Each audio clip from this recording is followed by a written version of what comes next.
Hey guys, Benjamin Albright, NFL Underground. We're talking today about the Phantom Football Forum.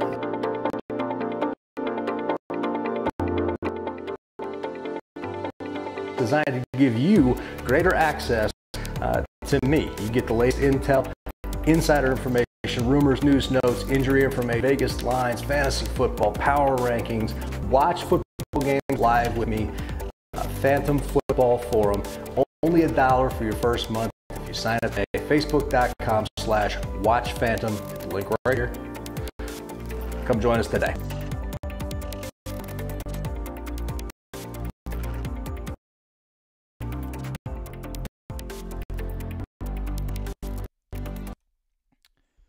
What up, everybody? I'm Ari Temkin. Welcome to Showtime right here on Phantom and broadcasting live from this very nice studio I have behind me, just overlooking downtown San Antonio.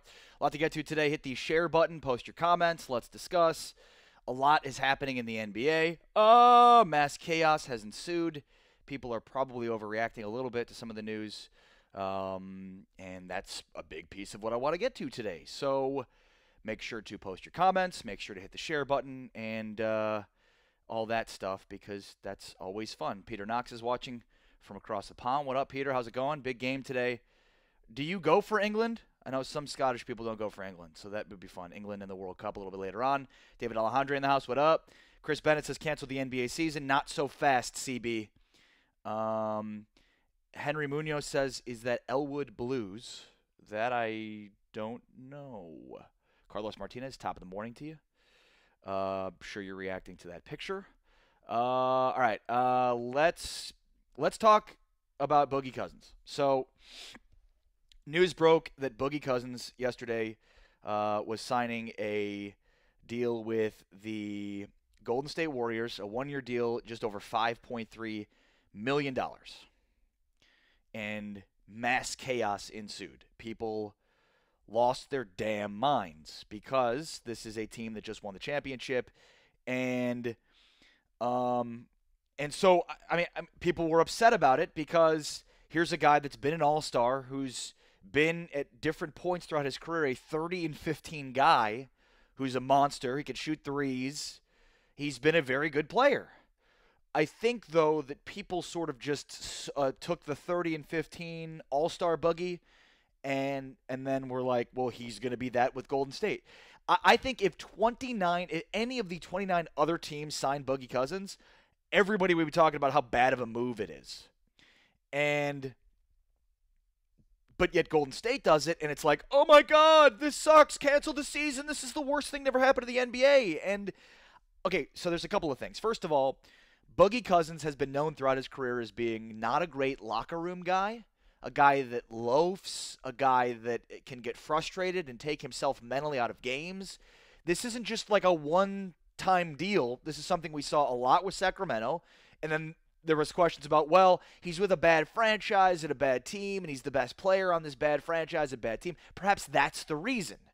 And yet he goes to New Orleans, and though he was better, seemingly, there were still major concerns and question marks about the type of guy that he was. And I mean, New Orleans didn't even make an offer to him.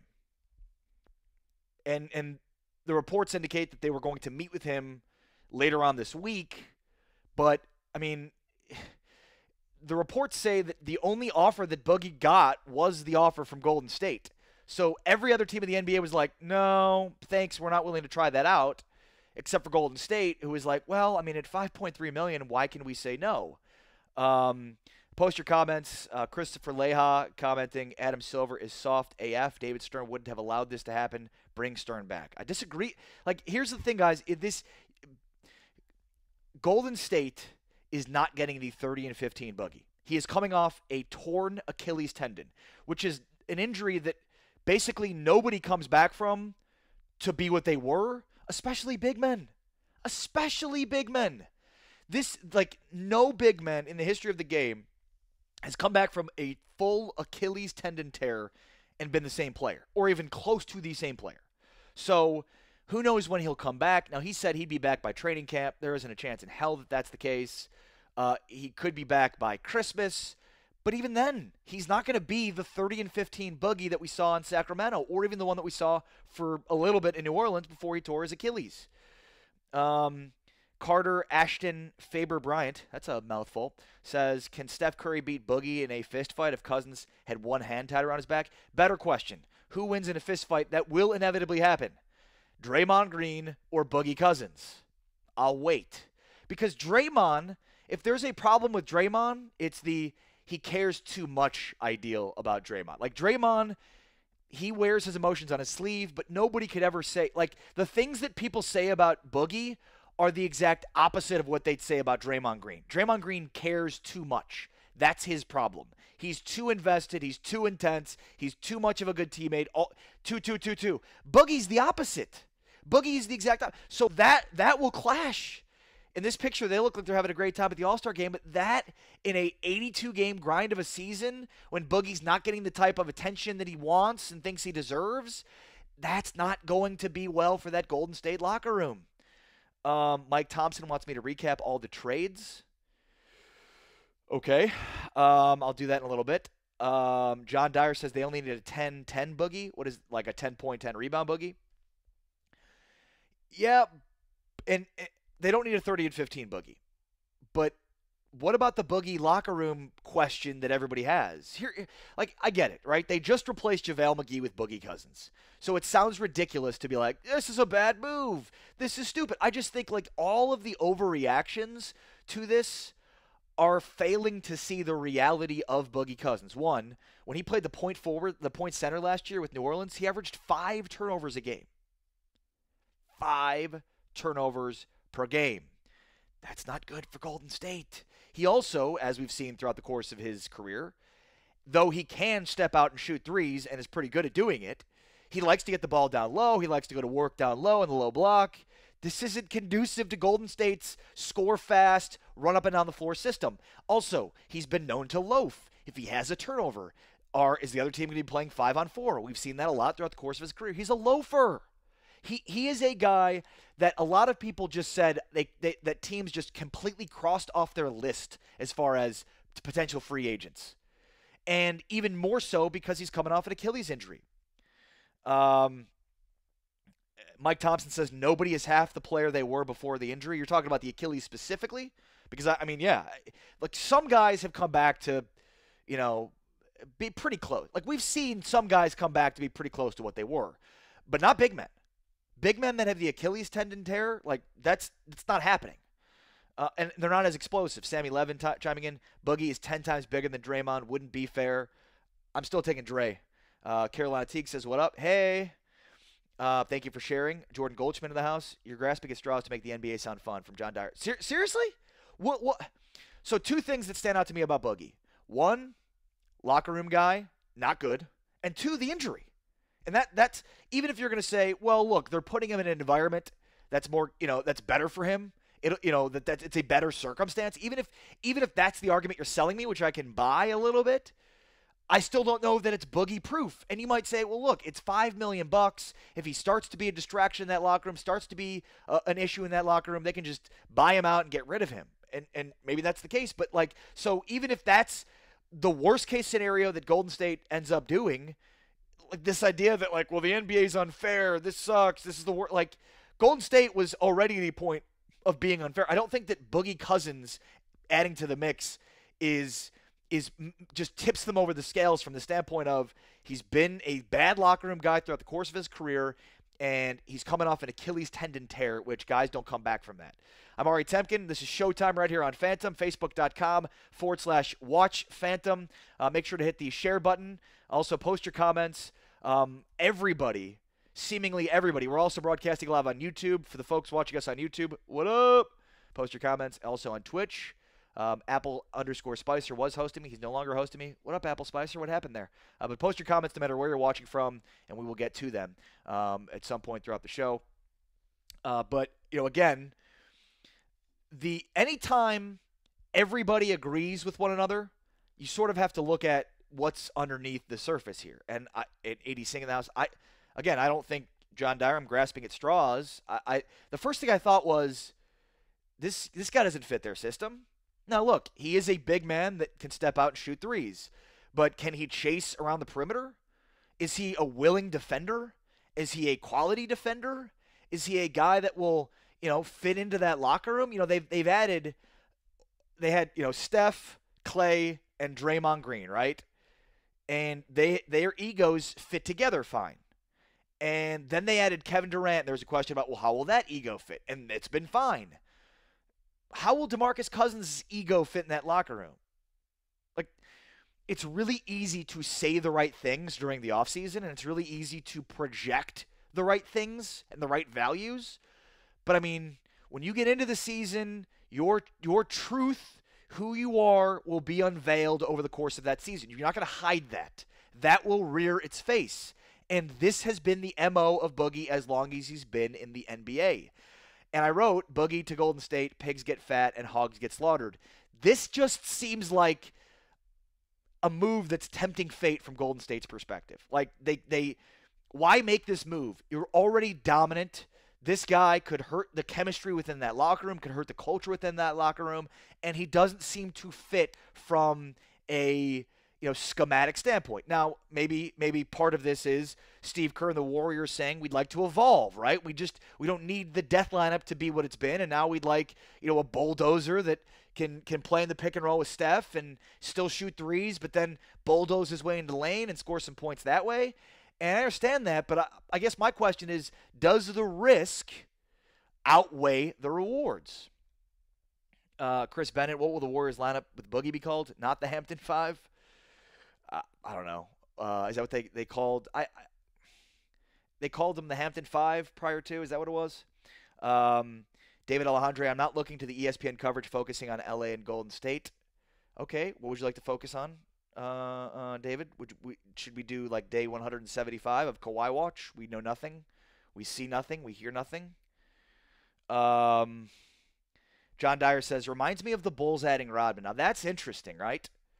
Because of the questions of personality, fit, locker room culture fit, that kind of stuff. I get that, but Rodman seemed to fit better schematically, right? Like, Rodman certainly fit, like, the Bulls didn't really have that kind of a defensive player, that kind of an attitude, that kind of a rebounder.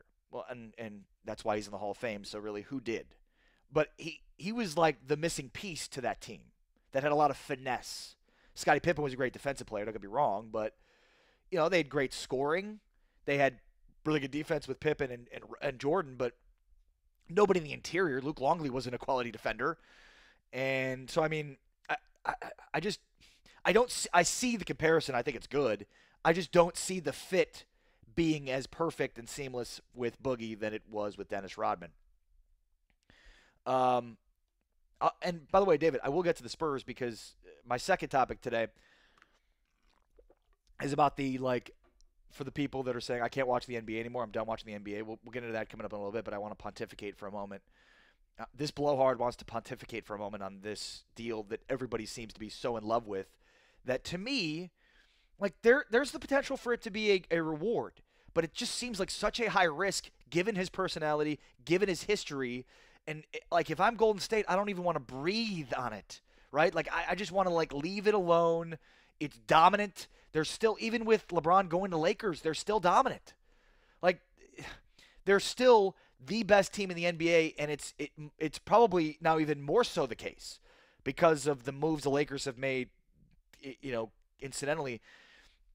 And I know I argued against Boogie going to LA with LeBron, but at $5 million, when you're handing out $9 million to Rajon Rondo, you're not going to take a flyer on Boogie.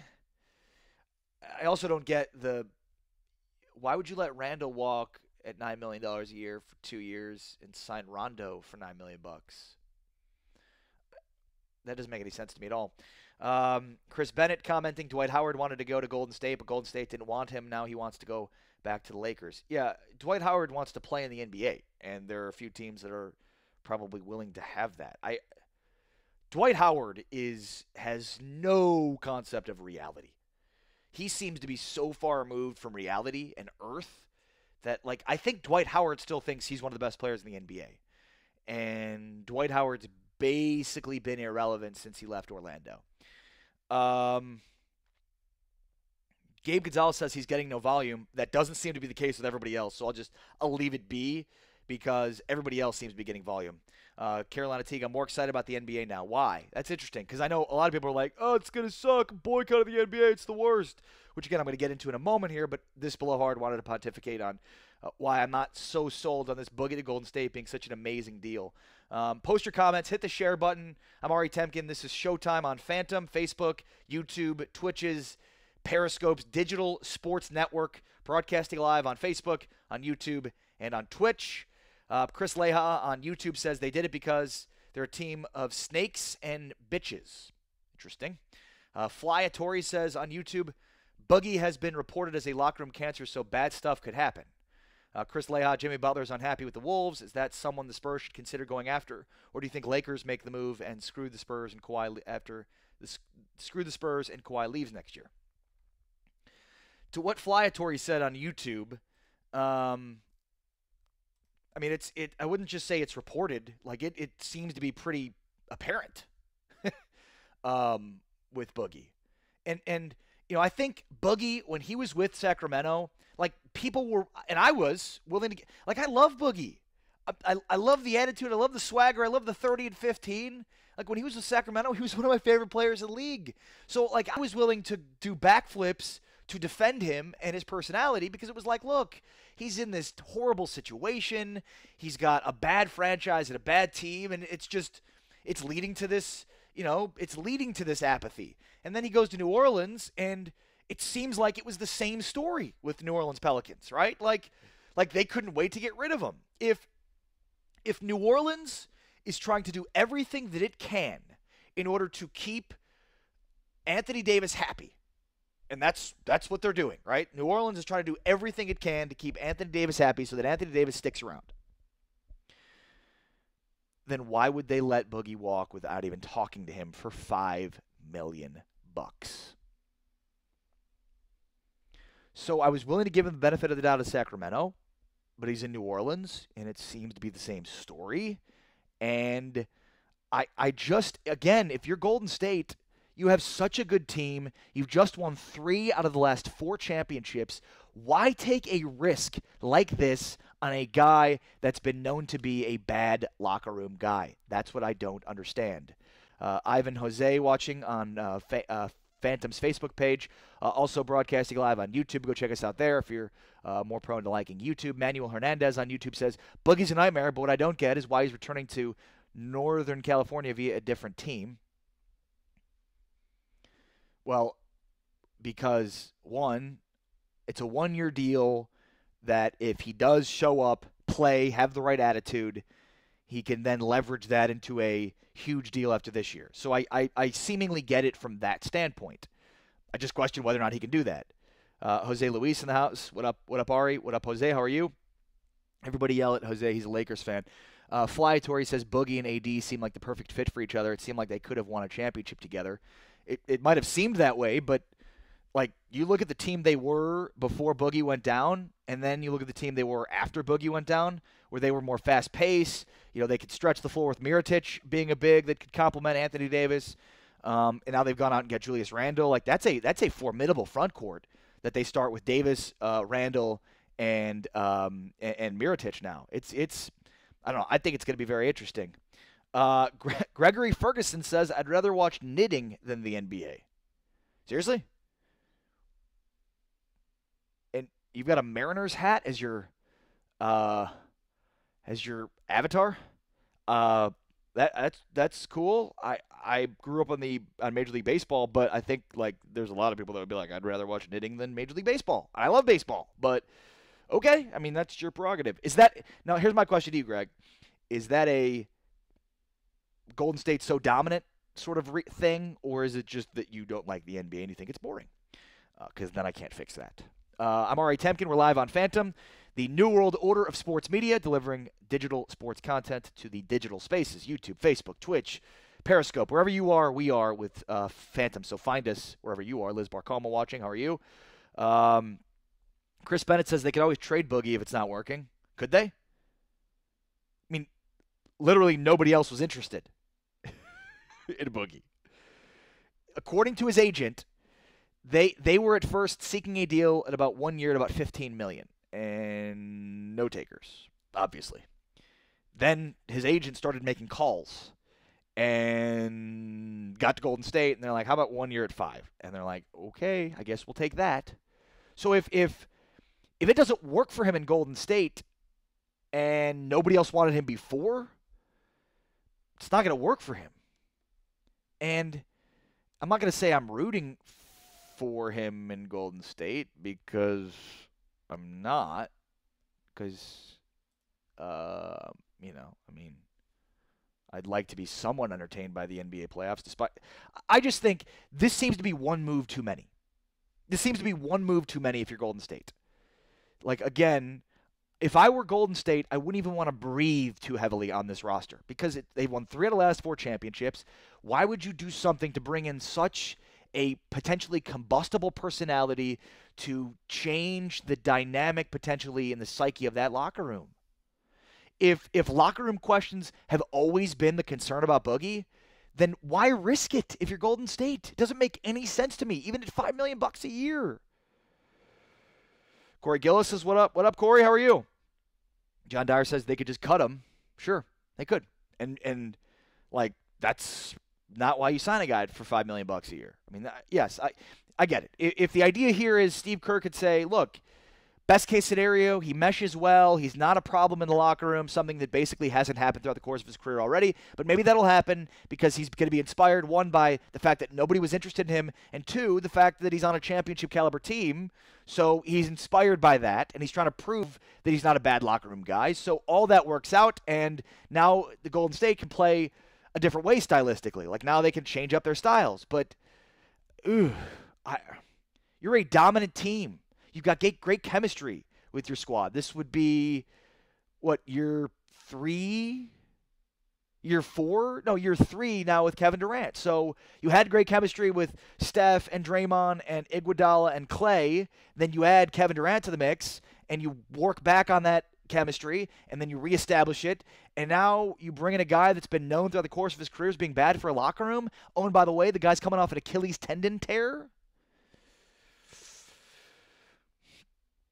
Ivan Jose says, any news on who else the Spurs are looking at? Kawhi deal, the silence doesn't feel good. Yeah, I mean, I think the issue, at least right now, is there doesn't seem to be much of a trade market. It's probably quieted down. Like, I'm sure there was a ton of rumblings, a ton of rumors, they were getting a ton of calls, a ton of interest, and I mean, apparently the Lakers have just completely lowballed the Spurs, and they're not even offering.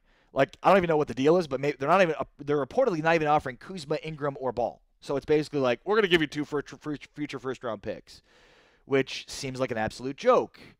Again, I said this yesterday, and I'll maintain it. I just don't understand why, with the East being as wide open as it is, why a Philadelphia or a Boston or a Toronto or somebody wouldn't just jump up and wow the Spurs with an offer to get this thing done. I know there's the risk that he won't sign there long-term, but wouldn't you be willing to take the risk after what we just saw happen with Paul George? And if Kawhi's going to put you over the top in the East, which he seemingly would do for Philadelphia, Boston, or Toronto? Carlos Martinez says Golden State signs Boogie due to McGee leaving to L.A. Emily Lev says hello. No. I like, in a vacuum, the Golden State Warriors replaced JaVale McGee with DeMarcus Cousins. Sounds like a pretty good deal. And they're paying him about the same amount of money they paid JaVale McGee. But JaVale McGee is not a large personality. He hasn't had the persona throughout the course of his career as being a questionable locker room guy. He doesn't have a tremendous ego. These are all things that Boogie has, having been a star in the NBA.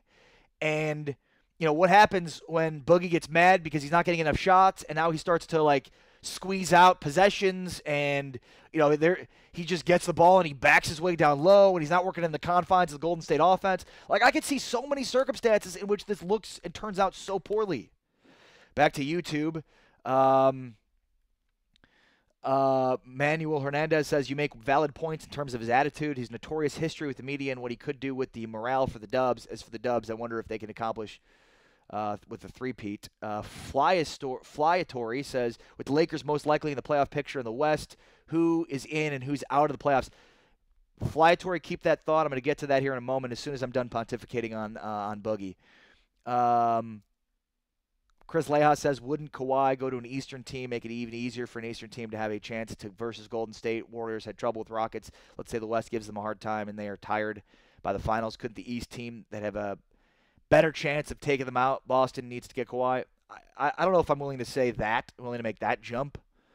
Because I think like there are examples of that where, yeah, being in a very competitive conference could have diminishing returns, could make you tired, but it also could, it could enhance where you're used to playing better teams, playing different styles, whereas with the East, you're kind of walking over teams for a while. So I just think as a catch-all statement, I don't know that I buy that. There are times in which, sometimes it's better to have good competition. Sometimes it's worse to have good, be against good competition.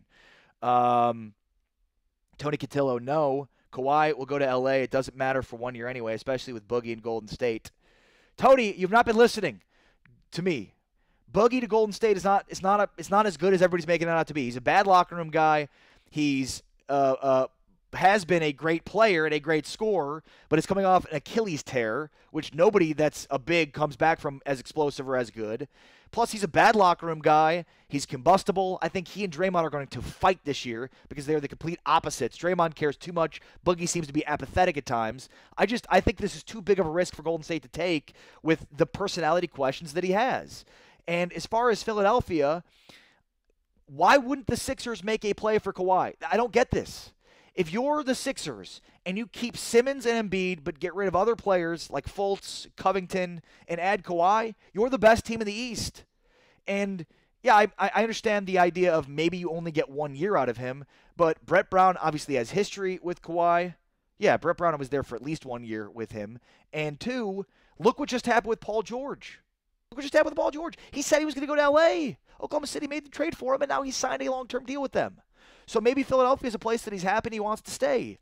I do think, though, that at least from my vantage point, I'd love to see Kawhi in Philadelphia because he's bad at dealing with the media. And if the Sixers give up a lot for him or give up Fultz for him, and he pulls this crap that he's pulled with the Spurs this year in Philadelphia, you guys are going to eat him alive, Tony. And I kind of look forward to that. Let's see here. No, Philly's not going to give up Ben Simmons. Why would they? If I'm Philly, the only guy I'd be willing to give up would be Fultz, and reportedly they're not even willing to give up him. Boston's not going to give up Tatum or Jaylen Brown. I do wonder if they would be willing to give up Kyrie Irving, which could potentially be an interesting deal. Tony is back on there. Yeah, but Tony, it might not be a 1 year rental. That's the thing. First of all, there's reports that he would want to stay potentially in Philadelphia. That's number one. And number two, look what just happened with Paul George. Oklahoma City thought it was trading a bunch of pieces for 1 year of Paul George, or they thought maybe we could talk him into staying. And they weren't even that competitive. They were what, the 4 seed in the West? Philadelphia gets Kawhi. They're at worst the 2 seed of the East. At worst the 2 seed of the East. So John Dyer says Kawhi would stay in Philly. Shit, he flew to New York for their doctor. All right, let's move on. So I'm not a big fan of the Boogie deal. I think if you're Golden State, why mess with the psyche of your locker room? It makes no sense to bring in a guy with this questionable history. And again, I loved Boogie in Sacramento, and I gave him the benefit of the doubt when it came to these questions about his personality. And I hate the idea of this guy's just a loser, right? Like he's bad. I never buy that with sports, but Boogie fits that. Boogie does fit that. He loafs. He gets apathetic. He can just become such a distraction, which can just permeate through that locker room. And we saw it in Sacramento. I gave him the benefit of the doubt because it was Sacramento. It's basically the sewage dump of the NBA. Sorry, Kings fans. And then he went to New Orleans, and the fact that they didn't even make an offer, if Boogie goes to Golden State and New Orleans doesn't make an offer, and New Orleans is trying to do everything they can to keep Anthony Davis happy, that tells you everything you need to know. If Anthony Davis was like, yeah, we don't need him. If Anthony Davis said, bring back Boogie, they would have brought back Boogie. But the fact that he didn't vouch for him is the reason they didn't bring back Boogie. Tony says, agree with Boogie, but they feel they are above all in Golden State, so they're taking another shot.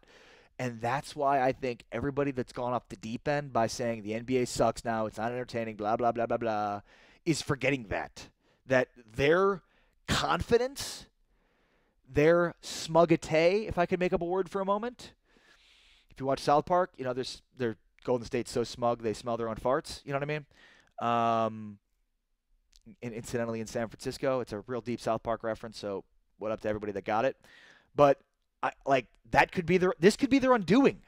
That's what I find sort of kind of appealing about this whole story. Like adding Boogie to this mix is not without risk, even at $5 million a year. And yeah, there's the potential for a high reward. Again, it allows them to play a different sort of style. It allows them to get out, to evolve a little bit. The Steph Curry, DeMarcus Cousins pick and roll could be interesting. The Kevin Durant, DeMarcus Cousins pick and roll could be very interesting. Or, DeMarcus could just bulldoze his way into the lane. But I just see so many ways that this ends up badly. And you're right, Tony, that there is almost this idea of, they could, they think they're above this, and it's being so smug that could be their undoing because of this addition. This is one move too many, in my opinion. One move too many. And Tony, they are not the Patriots of the NBA. The San Antonio Spurs are the Patriots of the NBA. In fact, the Patriots are the San Antonio Spurs of the NFL. All right, so this is kind of what I wanted to get into, but I've sort of gotten into this already. And a reminder, thank you everybody for watching this on Phantom. We are the New World Order of Sports Media. Make sure to check us out at facebook.com/Watch Phantom. Also check us out on YouTube, where we've got some people watching today and posting in the comments as well. Also on Twitch and on Periscope. So watch us wherever you can find us. Wherever you are in the digital spaces, we are. Millie Lev says, will Tony Parker be a Spur this coming season? Just wondering. No one's saying anything about Tony. Yeah, there's actually reports that there's interest for Tony. That he's looking at he wants a 2-year deal at about $12 to $13 million over the life of the deal. So he wants about $6 to $7 million for 2 years. And there is potential interest from, I believe I heard, Denver and Charlotte, were some teams potentially interested in Tony Parker. So Tony's going to play in the NBA next year. There's no question. He's not going to retire. I wonder. Look, I've said this multiple times. I do not think the reason Kawhi Leonard wants to leave the Spurs has to do with Tony Parker's comments. I'm sure it didn't make Kawhi happy, but I also think we're sitting in the same situation if Tony Parker doesn't make those comments. But I do wonder if the Spurs were like, yeah, we're done with you because of those comments, because of the way he handled it. But I also think for a guy that's a living legend in your city that still probably has something in the tank, to shelve out another couple of years at $6.5 million if you're the Spurs, I'd be surprised for them not to do that, especially because, what are you going to do behind DeJounte Murray? And you already know that here's a guy that's willing to play back up to DeJounte Murray. So, I think if that's all it's going to take to bring him back, man, I'd be shocked if the Spurs didn't bring him back. Carolina Teague says, that's why I think the NBA is interesting now. If Boogie doesn't mesh well with the team, Rockets or potentially LA could knock them out. Early in the playoffs, Rockets were playing well against them until Chris Paul got injured. Phantom wants to know if Kawhi Leonard will play next year. Yes, he will. Chris Bennett says, will Anthony Davis end up in LA with LeBron? That could happen. That's what LA is hoping will happen. But look, and this is kind of what I said a couple of days ago when I was like, LeBron, if you want to go to LA, just go there. You don't have to wait for Kawhi to go or Paul George. This is why.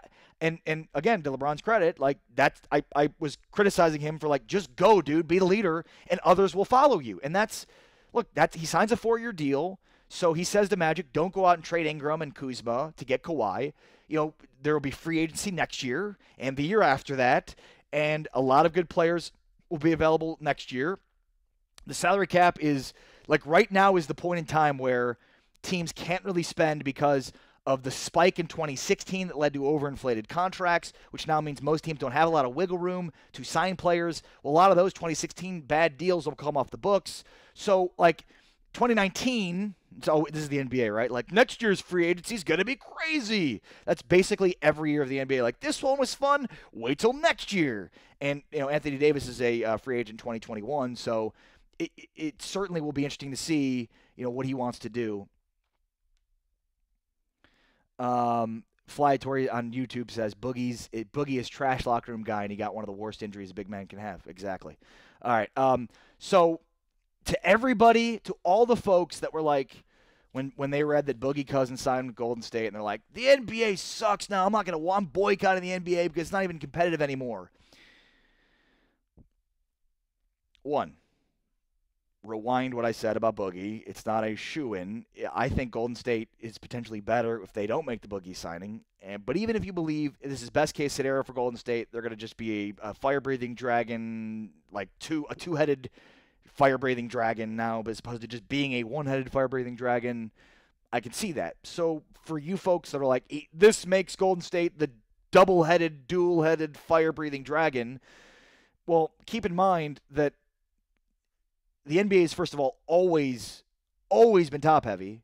Like, the NBA has always been this way. They've always had great teams and great players on those great teams. The Bulls with Jordan, the Lakers, the Celtics. Then there was the 90s where you had the Spurs and Lakers, and you even had different teams throughout the course of the 2000s. But for the most part, the history of the NBA has been written by teams that have just dominant decade runs. And so it's not like this is new. And it's all about, and I've said this before, like, you have to establish dominance before, you get the excitement of watching another team or other teams build up to try to match that dominance. And that's where the NBA is right now. That it's great. Like, UConn women's basketball, college women's basketball doesn't matter much, right? Not in the national landscape of sports. And that's not a knock on women's college basketball. It's just the reality of the situation. Well, when UConn wins like 175 straight games, people are like, it's bad for women's college basketball. It's like, really? More people are paying attention to women's college basketball right now because UConn's won 175 games than in any other time ever. So dominance is good, and not just because of women's college basketball, but because people want to pay and watch that team that's dominant lose, and that's where we're at with Golden State. Everybody wants to watch them lose, except for Golden State fans. That's a good place to be. Liz Barcoma says, done sharing. Thank you, Liz. And everybody be like Liz. Share, hit the share button, please. Help a brother out. I'm Ari Temkin. We're live on Phantom, whether it be YouTube, Twitch, Facebook, Periscope, we're everywhere. So check us out and make sure to like the page. Bernardo Laurel says, do you think Kemba Walker would be a good fit for the Spurs? Although Kimbo Walker would be a much better name for him. I do. I think Kemba would be a great fit for the Spurs. He's a fantastic scorer. I like his game. I certainly wonder, again, they've put so much of an investment into DeJounte. Maybe you could play Kawhi at the 2, but that's a small kind of lap. The DeJounte is sort of long. So but it certainly seems kind of small, I guess, is to have a backcourt. But, look, I think the Spurs are at a wait right now approach when it comes to trading Kawhi, because I think, like, the market has probably gotten to about as low as it will be. So they're either waiting for it to pick back up or potentially keep him. Josh Woodard says more LeBron haters than Golden State haters. That's what I think is kind of funny is, like, the Lakers have always been hated, kind of like the Cowboys and the Yankees, and LeBron's been hated. But now they kind of seem to coalesce to be the team that people want to root for at the expense of rooting for Golden State or watching Golden State continue to win, I guess, maybe, perhaps. I just found that kind of bizarre. But here's the deal. If you're in the camp that's like, oh, the NBA sucks now because Boogie went to Golden State, calm down. First of all, do you not recall how exciting and entertaining the Western Conference playoffs were last year, and how entertaining and exciting the race to the playoffs was? Remember, there was basically 10 teams. Well, there was basically 8 teams in contention for 6 spots in the playoffs last year in the Western Conference for like the last month of the season. There was like 8 teams for 6 spots within like 2 or 3 games of each other. Like the 3 seed and the 10th seed were like 3 or 4 games from one another. And that's like, think about this. So Houston was the 1 seed last year. Golden State was the 2. And those are still the 2 best teams in the West, right? Add in LeBron and the Lakers. Portland was the 3. Oklahoma City was the 4. Utah was the 5. New Orleans was the 6. The Spurs were the 7. And the Timberwolves were the 8. So, obviously, Lakers are a playoff team next year. So, who's not in the playoffs out of that group? Timberwolves, maybe? Timberwolves were a horrible perimeter defensive team, and they didn't have a lot of three-point shooting. Now they've invested a couple of draft picks in three-point shooting, but let's see if it leads to a playoff appearance. Plus, they could potentially have an unhappy Jimmy Butler with the team. Utah will be there, right? Oklahoma City will be there. So I think Portland will be there too. So remember, you have those 8 teams, plus the Nuggets were on the cusp of making the playoffs last year. They seem to have improved. The Mavericks have drastically improved. They think they're a playoff team. The Grizzlies think they're a playoff team. Remember, the Grizzlies were a perennial playoff team with Gasol and Conley, and they still have those guys back and healthy, presumably. Plus, they added one of my favorite players in the draft. Obviously, if you watch the stream, you know that I love Luka Doncic, but Jaren Jackson I love. I think he's going to be a dynamic NBA player. And, especially when you think about having him and Gasol in a lineup together, like that's going to be very fun. Those are 2 bigs that can shoot, can space the floor. So you have Golden State, Houston, LA, Portland, Oklahoma City, Utah, New Orleans, San Antonio, Minnesota, Denver, Dallas, and Memphis. That's 12 teams that all can make a pretty good case for being playoff teams, which is going to make for an insanely interesting regular season and an insanely interesting postseason. So, I don't know. I thought the Western Conference playoffs were fun last year, despite the fact that we're only going to remember the fact that Golden State seemed to dominate. But, there were a lot of good series throughout, a lot of interesting, compelling series throughout. And even more than that, there was a fun race to the end. Well, the West is going to be even better next year because it's going to have more teams competing. I think it was 3 years ago or so, 2015, I think, that the West had 8 playoff teams all over 50 wins. That wasn't the case this year. There were, I think, 3 or 4 teams that were under 50 wins. So, it wasn't like it was top-heavy from that standpoint of a bunch of, really good teams, but it was competitive, obviously, 1 through 10, basically, in the West. Well, I expect 1 through 8 will be 50-win teams. It's going to be much, much harder to make the postseason in the Western Conference this year. And then the East, though it does seem to be not as top-heavy, like that'll be entertaining, especially if it stays the way it is. Philadelphia, Boston, Toronto, who takes a major step forward out of the Eastern Conference. I don't know. So, yes, Golden State remains the best team in the NBA. There is the possibility that Boogie Cousins can completely undo all of the things that have gone right for Golden State, which I'm certainly rooting for, but I'm willing to submit that they can buy him out if all goes bad and he'll be gone and they'd be back to being their fire-breathing dragon ways. So they're still the class of the NBA, but now it's about, okay, how good will LA be? So they're going to add LeBron. I don't have any clue why the Lakers have made the moves they've made. No clue. They signed Rajon Rondo for $9 million a year, a 1-year deal at $9 million. Now, they wanted short-term contracts, but when Julius Randle, a pretty good young player that is multifaceted and can do a lot of different things and score and it's been pretty good for you, when he gets a deal that's 2 years at $18 million and you hand out a contract to Rondo at 1 year, $9 million, what am I not getting here? Maybe this was like we want Rondo to start and Ball to come off the bench, or we want to have somebody else other than Ball, but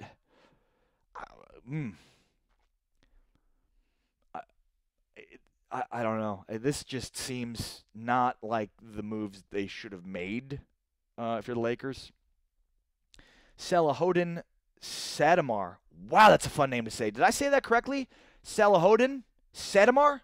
Salahodin Sadamar says, go Spurs, go. Jose Luis says a follow-up trade. What was that? Zach Rosenberg says the Grizzlies owner was 34 when he bought the team. I got to work harder. That's true. Liz Barcoma says I only care about the Spurs, and then has the heart-faced emoji. All right, well, what else with the Spurs do we want to talk about? Spurs, I'll just tell you who I am in July, telling you who's going to make the playoffs in the West. I think I'm not going to give you the seed, all right? I'm just going to tell you the 8 teams that are going to make it. So I'll go Golden State, Houston. I'm going to write them down too. LA, Utah, Oklahoma City, New Orleans, San Antonio, Dallas, 1, 2, 3, 4, 5, 6. 1, 2, 3, 4, 5, 6, 7, 8. There's your 8 right there. That's who I'm predicting in July, the way too early predictions of who makes the playoffs of the Western Conference. Golden State, Houston, the Lakers, the Jazz, the Thunder, New Orleans, Spurs, and Dallas to make the playoffs. And I guess the two questions that most will have will be the Spurs and Mavs, and I'll just go with good coaches who will get the most out of their players. Obviously, the Spurs were a playoff team last year with all the drama, all the craziness going on. They're not going to have that drama this year. They're going to be better defined. They sort of, I think last year the Spurs schematically sort of duct taped everything together, and they were like, well, we're gonna play this way now, but then when Kawhi comes back, we're gonna play a different style. We're gonna play a different way, and it kind of just remained that way throughout the majority of the year until they. So I think it's screwed with the psyche and the equilibrium of the team. So they're not going to have that hanging over them this year. And so I mean, they're a playoff team last year. John Dyer says, Dallas, question mark? Yeah, I think, again, I'm a huge fan of Doncic. I think he's going to be awesome. So I love the pairing of he and Dennis Smith. I think they've got really good three-point shooting to space the floor. Between Harrison Barnes and Dirk and Wes Matthews. And, I mean, you've got a pretty robust group of guys that can hit 40% from three as a group. So now you space the floor. You have a good pick and roll game with Dennis Smith Jr. and Doncic. And by the way, you still got a guy in DeAndre Jordan that's athletic, that's that they can throw lobs to. And again, Rick Carlisle is a very, very smart schematic mind. So I'm just going to go with Dallas because I like the moves they've made. And I think, like, schematically, it's going to fit right, and I trust Rick Carlisle to make it work. Jose Luis says, wait, they're dumb for short-term contracts. I don't understand if he said they were dumb for giving PG the contract the Thunder gave. No. I'm not saying they're dumb. I understand the approach of getting – I just don't understand in a vacuum, I don't understand giving Rondo $9 million but not giving Julius Randle $9 million for 2 years. Like, I'd rather be tied into 2 years of Randle than 1 year of Rondo. And I get they don't play the same position. I don't understand that at all. And yes, it's smart to hand out a bunch of one-year deals so you can, sort of reset the deck in the 2019 free agency. But I don't know. It just seems like an eclectic mix with Lance Stevenson and Rondo, and I don't know. And I just don't see the value in letting Randle walk when you're paying the same price for Rondo. I'd rather have Randle, even if it's for an extra year. Jose Luis said, got a 1 p.m. meeting. See you next time, Ari. I meant John being dumb. John Dyer? Yeah, Josh Woodard says Rondo was the strange one. John Dyer says he's mad I called them dumb. All right, John and Jose, you guys can fight. All right, I'm just going to sit here and argue into the ether. All right, what else we got, folks? Just a couple minutes left in the show today. Broadcasting live on Facebook at facebook.com/Watch Phantom. We're also broadcasting live on YouTube. The magic of the internet. Also on Twitch and Periscope. This is Phantom, the new world order of sports media. Make sure to check us out wherever you are. Wherever you are, we are. So check it out. What else we got, folks, before I'm out? Yeah, so the idea of the NBA sucks now because Golden State had Boogie is not an opinion I share. And I think even though Golden State's the class of the West, and they're going to be really good, unless Boogie can completely mess with that equilibrium and the psyche of that locker room, they're going to be really good. But, I mean, I just think you're going to have a very, very competitive Western Conference. You can make an argument that there's potentially 12 playoff teams. When you look at the 8 that made it last year, plus you had the Lakers, that's 9. Plus you had the Nuggets that didn't make it, but were just on the outside looking in who have gotten better, that's 10. And the Mavs and Grizzlies both seem to think they're in better position to make the playoffs. I think the Grizzlies owner thought they could be a 50-win team this year. Yeah, Josh Woodard says, I think the NBA is probably going to have one of the best regular seasons ever. I completely agree. First of all, the Lakers are back in contention, which is good for the NBA. And then the other components of, there's basically 12 teams you can make an argument for in the Western Conference that are playoff teams. All right. Thank you, everybody, for joining us. I appreciate everybody joining the show. Every day at noon, we go live for Showtime right here on Phantom. Check us out. Make sure to like the page at facebook.com/Watch Phantom. Check us out on YouTube. Make sure to subscribe to us there and on Twitch as well. All those great places. And follow us on Twitter at Watch Phantom and on Instagram at Phantom Sports. We're everywhere at FanTOM. All right. Coming up next It's noon o'clock with TJ Carpenter. So I appreciate everybody for watching, for streaming. I'm back tomorrow. No, I'm not back tomorrow. Happy 4th of July, everybody. Everybody have a safe, happy 4th of July from Abraham Lincoln, riding a bear with the with the Emancipation Proclamation in one hand and an AK-47 in another hand. Boom. That's freedom right there, baby. Happy July 4th, everybody. Have a safe and happy